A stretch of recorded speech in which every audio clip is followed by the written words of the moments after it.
नमस्कार, मैं अंजना और आप देख रहे हैं कर्म कसौटी न्यूज। आइए एक नजर डालें आज की मुख्य खबर पर। भारतीय जनता पार्टी के प्रदेश अध्यक्ष भूपेंद्र चौधरी एक निजी कार्यक्रम में शामिल होने कानपुर पहुंचे, जहां उन्होंने विपक्ष पर तीखा हमला बोलते हुए कहा कि आयोग द्वारा चलाया जा रहा विशेष निरीक्षण अभियान पूरी तरह संवैधानिक प्रक्रिया है। उन्होंने स्पष्ट किया कि इसका उद्देश्य केवल अपात्र मतदाताओं को हटाना और योग्य मतदाताओं को सूची में जोड़ना है।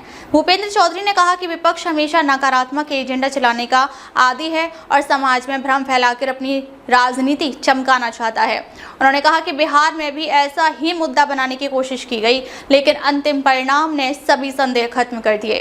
बाबरी मस्जिद और राम मंदिर मामले पर उन्होंने कहा कि पूरा देश जानता है कि श्री राम मंदिर का निर्माण सुप्रीम कोर्ट के आदेश के बाद हुआ है, इसलिए इस मुद्दे पर विपक्ष को बेवजह विवाद नहीं खड़ा करना चाहिए। उन्होंने अपील की कि समाज में टकराव, जातीय विभाजन और अनिश्चितता फैलाने वाले नेगेटिव एजेंडों को मीडिया में जगह नहीं मिलनी चाहिए। आरएसएस प्रमुख मोहन भागवत के बयान पर उन्होंने कहा कि वह किस परिप्रेक्ष्य में कहा गया है यह स्पष्ट नहीं है, लेकिन संघ हमेशा देश की सामाजिक परंपराओं और आस्था के अनुरूप कार्य करता है।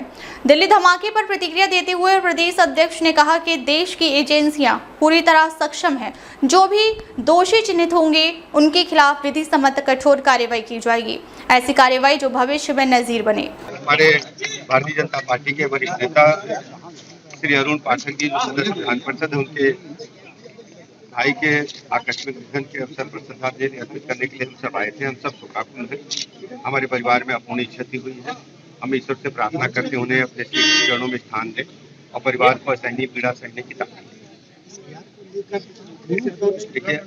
कोई दिक्कत नहीं है, सब पारदर्शिता पूर्ण सूची बने, ये हर नागरिक का दायित्व है, कर्तव्य भी है और भारत निर्वाचन आयोग उसी दिशा में काम कर रहा है। ये निर्वाचन आयोग का मामला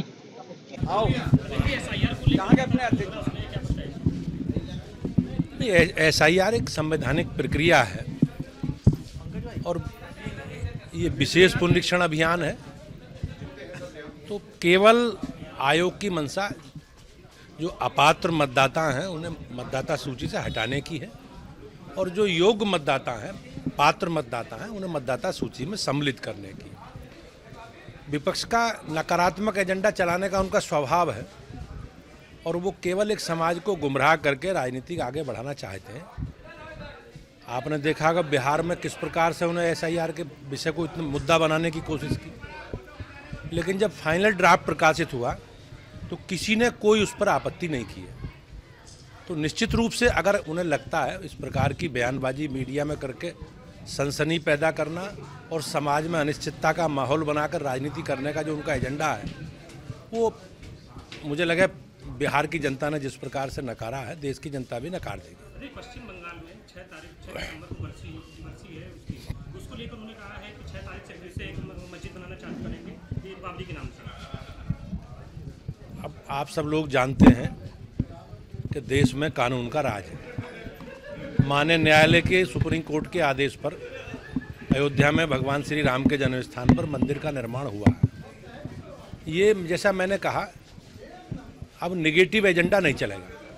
समाज में अनिश्चितता और समाज में टकराव और जातीय द्वंद्व पैदा करने का जो इनकी मंशा है, TMC सहित विपक्षी दलों के लोग जिस प्रकार से समाज में जातीय और धार्मिक आधार पर विभाजन करके राजनीति करना चाहते हैं, मुझे लगता नहीं देश की जनता अब इन लोगों को कभी स्वीकार करेगी।